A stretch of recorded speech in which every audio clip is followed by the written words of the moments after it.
That's it. It's all it's ever been about.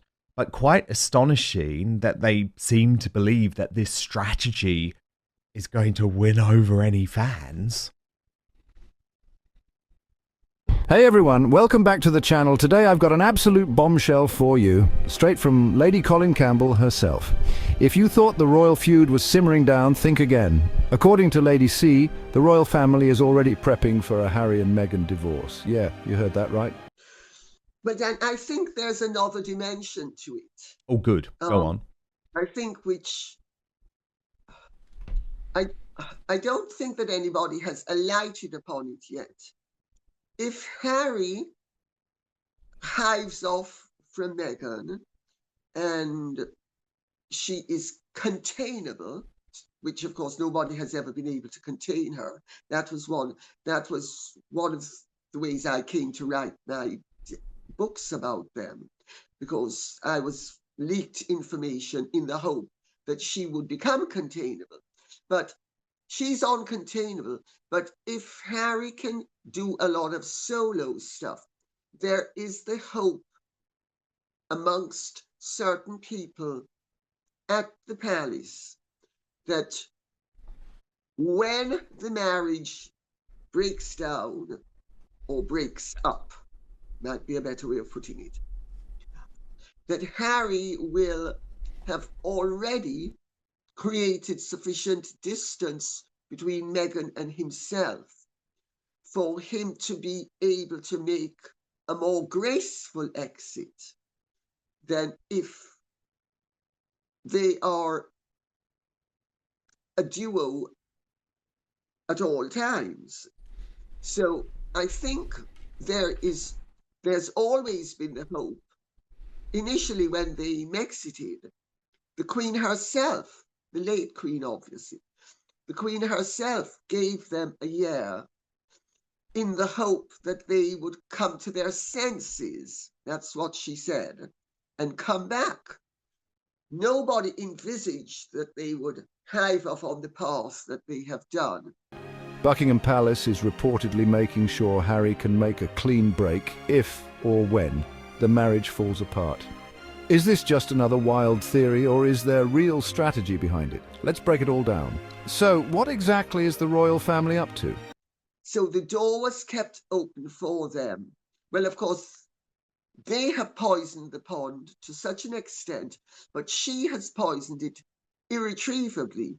He has poisoned it to the extent that the family, I don't think the family relations will ever be the same ever again. But if there were a divorce, it would be a more dignified way of extricating him from the situation as he goes to Botswana to tend elephants that are tethered and he can then pretend are in the wild. Yes. Yes, indeed. It's still an astonishing strategy, though, for a couple who told the world that they work together like salt and pepper. And given that this is a woman who he has chosen to lose everything for, I mean, what do you think is happening within Harry's world?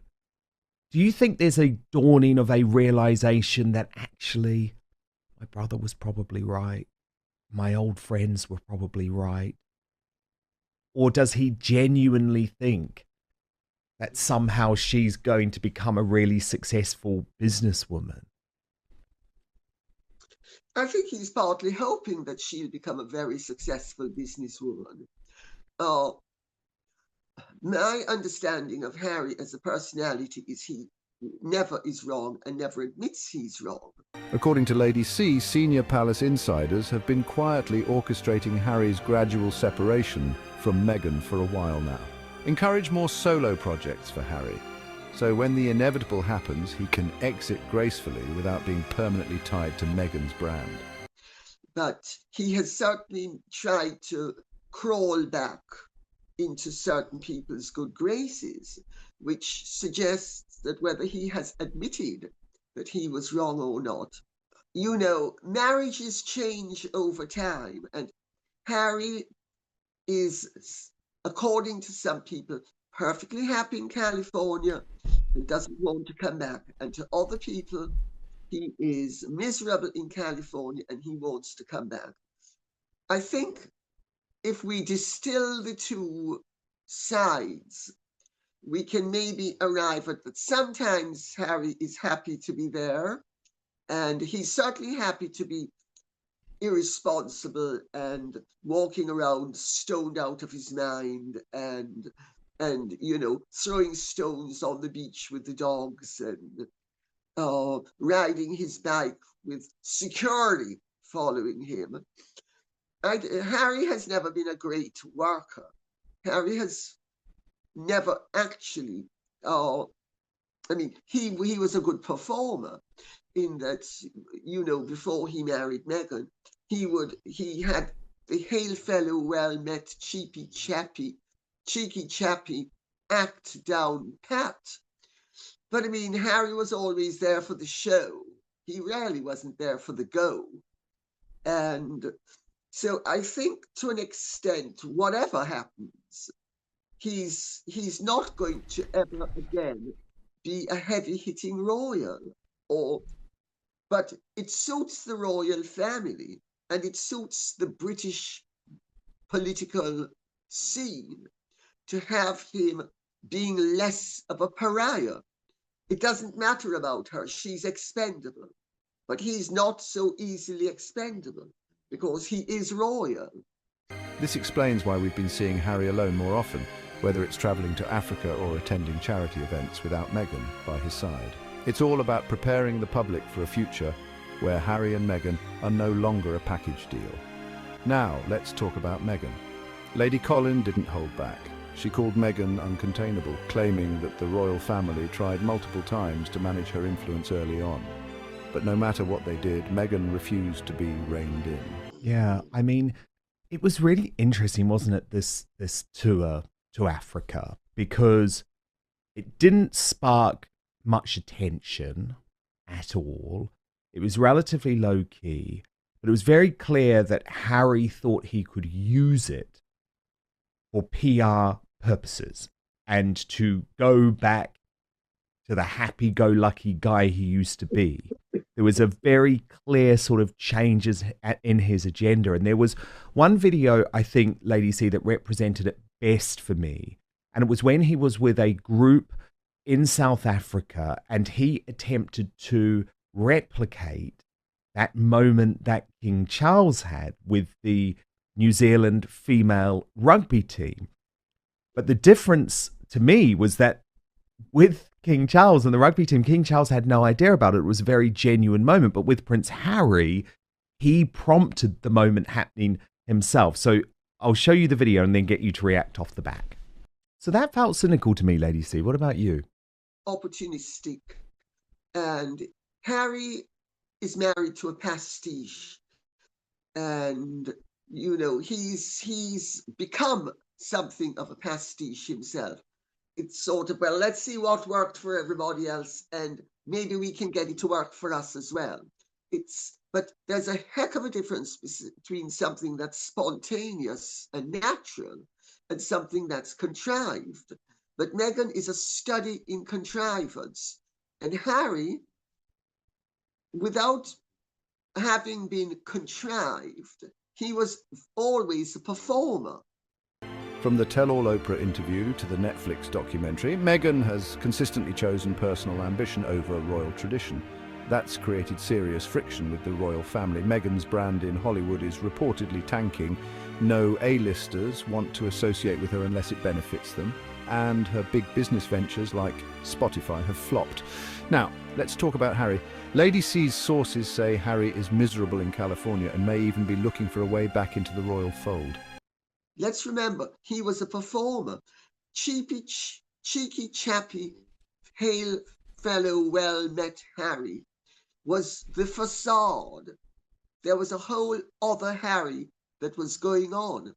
I know from people who worked with him that, they would have to bend elbows to get him to do certain things. Then, of course, he'd be look at what a fabulous time I'm having. But so he and Meghan, he's taking a leaf out of Meghan's book now. It worked for Charles, it will work for him. And to an extent, it does work because he manages to dupe some of the people some of the time.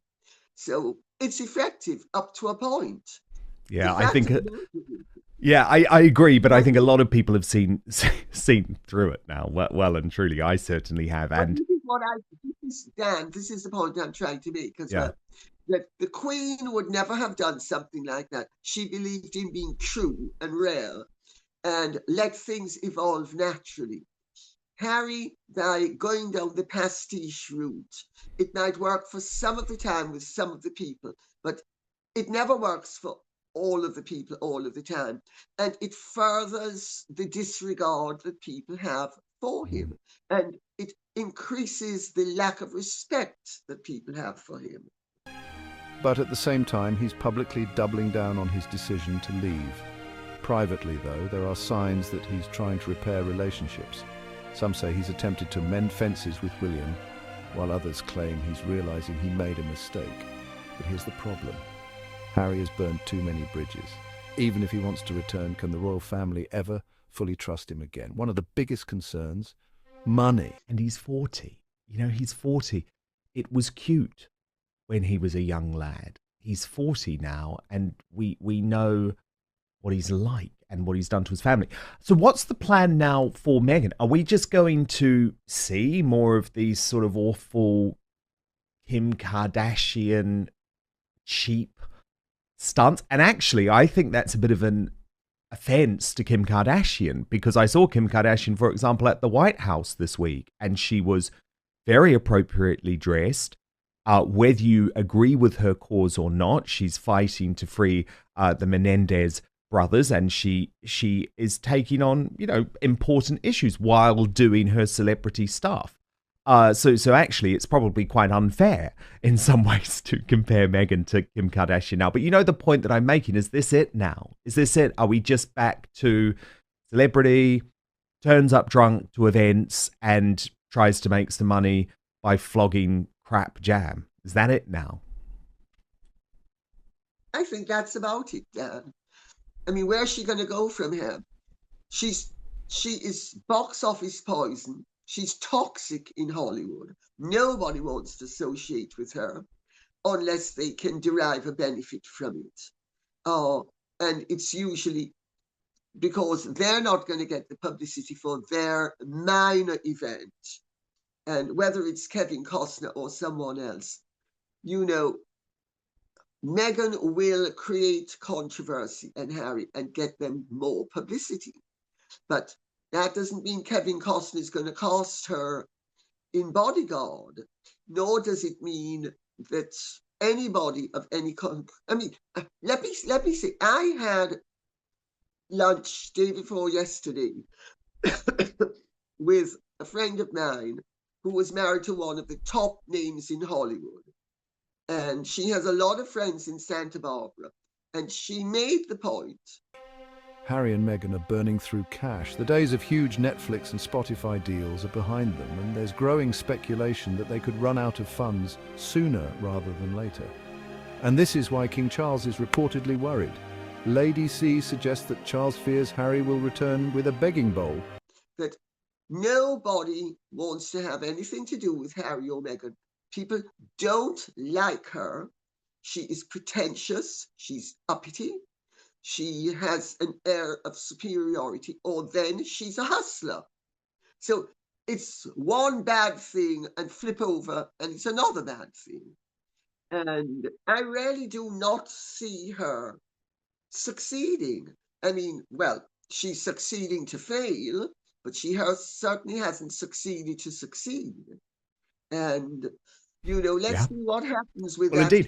Indeed. But I agree, Lady C. I can't see her succeeding. So, by the way, I have huge sympathy as to why King Charles is completely gripped with fear about Harry returning with the begging bowl and wanting money. And I think it's a genuine concern, actually, because I know he just got the inheritance. But Lady C, they are burning through cash. And yes, there will always be some corporations who are prepared to pay for them to buy into the fact that they've got a member of the royal family on the books. But not that many anymore. And certainly not in the numbers that they were being provided by the likes of Netflix and Spotify. Those days are over. And so the grift is going to be more difficult. We know that neither of them have a good work ethic. I mean, they're both actually lazy. Let's be honest about it.